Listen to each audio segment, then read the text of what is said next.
হটাতে কিন্তু এখানে কাজ করছে, ফায়ার করছে, রাবার বুলেট নিক্ষেপ করছে।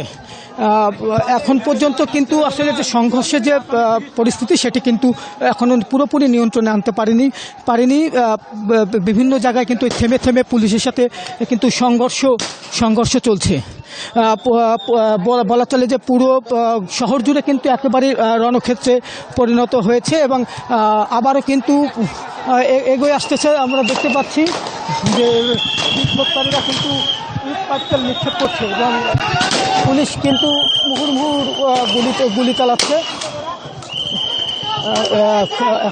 এখন কিন্তু এই যে বঙ্গবন্ধু সড়কের যে বাজার এলাকাটি কিন্তু পুরোপুরি এখন রণক্ষেত্রে পরিণত হয়েছে। আবার এই সংঘর্ষ আসলে কিভাবে নিয়ন্ত্রণে করবে কিন্তু সেটি কিন্তু আসলে আমরা বারবার কিন্তু পুলিশ সুপারের সাথে কথা বলার চেষ্টা করেছি, কিন্তু পুলিশ সুপার আসলে আমাদের সাথে এখন পর্যন্ত কথাই বলেনি। এখন কিন্তু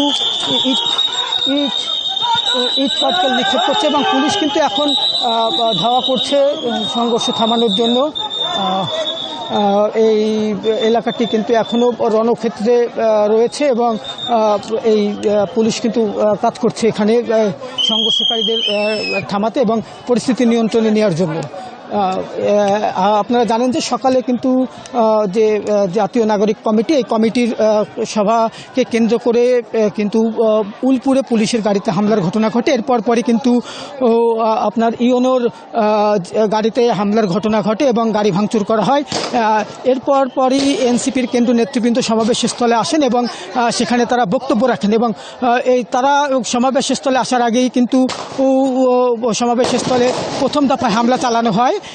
এরপরই সমাবেশস্থলে কেন্দ্রীয় নেতৃবৃন্দ বক্তব্য রেখে যখন মাদারীপুরের দিকে তারা রওনা করেন, ঠিক সেই মুহূর্তেই কিন্তু আবারও গাড়ি বহরে হামলা করা হয় এবং সেই থেকেই কিন্তু পুরো শহর জুড়ে রণক্ষেত্রে পরিণত হয়।